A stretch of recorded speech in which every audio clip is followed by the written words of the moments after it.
Class 9th का तीसरा chapter Nazism and the rise of Hitler, इसी को पढ़ा रहे हैं आजकल। इसी में तीसरा सेक्शन है नाजीज वर्ल्ड व्यू, यानी कि नाजियों का विश्व के प्रति क्या दृष्टिकोण था, इसके बारे में बताएंगे। ये बताए थे कि जो national socialist German workers party नाम से जो हिटलर ने पार्टी बनाई थी, उसी को शॉर्ट में जो है जो नाजी पार्टी के नाम से जानते हैं। और इसी पार्टी का जो विचार था वह हिटलर का विचार था, इसीलिए नाजी पार्टी के विचार या हिटलर के विचार को नाजिज्म के नाम से जानते हैं।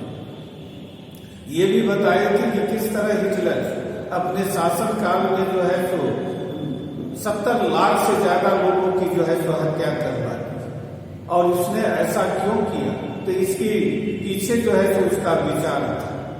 नाजियों का जो विचार, नाजियों ने जो अपराध किया, उनके वह बहुत सारे जो है तो सेट ऑफ उनके प्रैक्टिस और बिलीफ्स पर जो है तो डिपेंड करती थी, यानी उनके विश्वासों, मान्यताओं और उनके व्यवहारों से जो है तो उनके विचारों की झलक मिलती है। नाजी पार्टी के विचार में जो है तो दुनिया के सारे लोग जो है तो एक तरह के नहीं है, वह इक्वलिटी में विश्वास नहीं करता था। उसके विचार से जो है तो सारे दुनिया के सारे लोग जो है तो अलग अलग सोसाइटी या देश के, अलग अलग जातियों के हैं, अलग अलग समाज के हैं, और ये सभी एक जैसे नहीं है।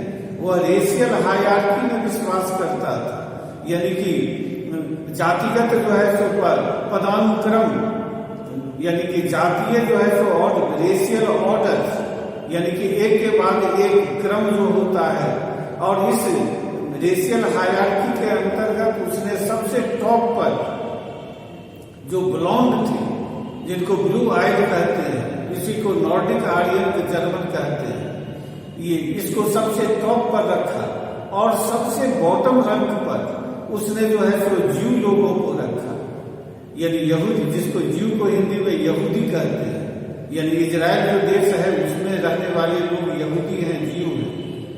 तो सबसे बॉटम में रखा ज्यू लोगों को, और सबसे टॉप पर रखा अपने देश के जो ब्लॉन्ड लोग थे, ब्लू आइड थे, या जिसको नॉर्डिक आर्यन जर्मन कहते हैं, उसको रखा।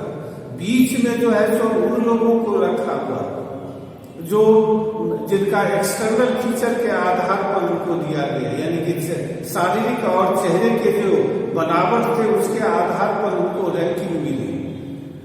इसके अंतर्गत ज्यू लोगों को जो है तो वह एंटी रेशियल माना, एंटी रेस यानी जाति विरोधी माना, और आर्क एनिमीज ऑफ आर्यंस, यानी कि आर्य जाति के लोगों का कट्टर दुश्मन जो है तो माना उसने ज्यू लोगों को।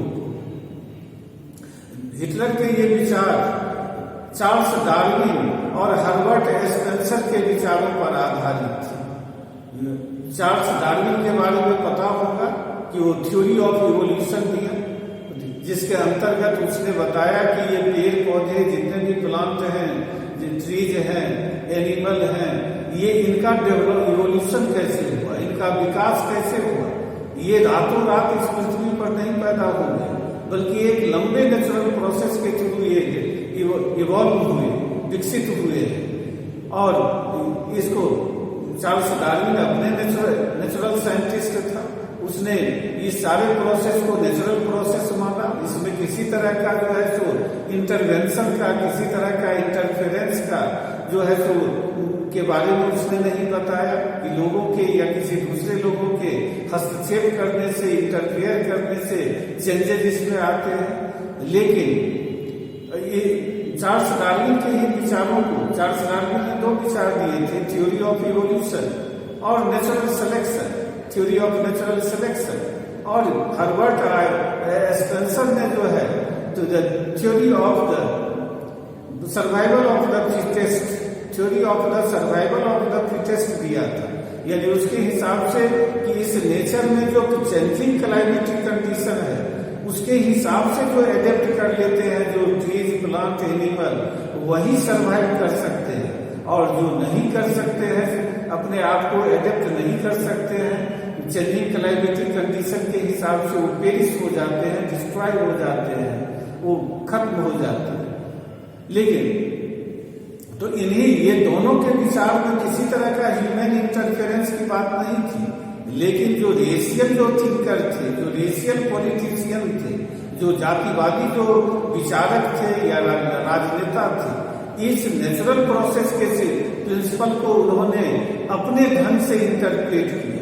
और इसके अंदर हिटलर का सिंपल जो है जो आइडिया था कि इस पृथ्वी पर वही जाति जो है जो जिंदा रहेगा, सरवाइव करेगा, जो स्ट्रॉन्गर है, फिटेस्ट है, और जो वीकर है, जो वीक है, वे रेस जो है जो खत्म पेरिश हो जाएंगे, डिस्ट्रॉय हो जाएंगे, नष्ट हो जाएंगे।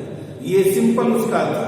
इसीलिए वो कहता था कि इस अर्थ पर, इस पृथ्वी पर जो नॉर्डिक आर्यंस हैं, यानी आर्यन जो लोग हैं, वे सबसे फाइनेस्ट जो रेस है, सर्वश्रेष्ठ जाति है। और इसीलिए वो कहता था कि इसको अपनी प्यूरिटी को जो है सो बनाए रखना चाहिए, रिटेन करके रखना चाहिए, अपनी रक्त शुद्धता को, ब्लड प्यूरिटी को। दूसरा कहता था कि बिकम स्ट्रॉन्गर, कि ज्यादा से ताकतवर बनना चाहिए आर्यन देश के लोगों को, और वर्ल्ड पर को डोमिनेट करना चाहिए। ये उसके विचार थे हिटलर के। और हिटलर के दूसरे एक विचार थे लेवेंसराउम का विचार, जिसको लिविंग स्पेस कहते हैं। ये जियोपॉलिटिकल उसका जो विचार था भू राजनीतिक, उसके अंतर्गत वह चाहता था कि ज्यादा से ज्यादा जो है तो इलाके को जीत करके टेरिटरीज को जर्मनी में मिलाया जाना चाहिए। उसके हिसाब से कि ये एक्सटेंडेड टेरिटरी जो जर्मनी का होगा, उससे जो है तो उस जर्मन जाति को बसाने में, वहां से रिसोर्स प्राप्त करने में इस सबसे मदद मिलेगी। जर्मनी का पावर बढ़ेगा, स्ट्रेंथ बढ़ेगा, इन्फ्लुएंस बढ़ेगा।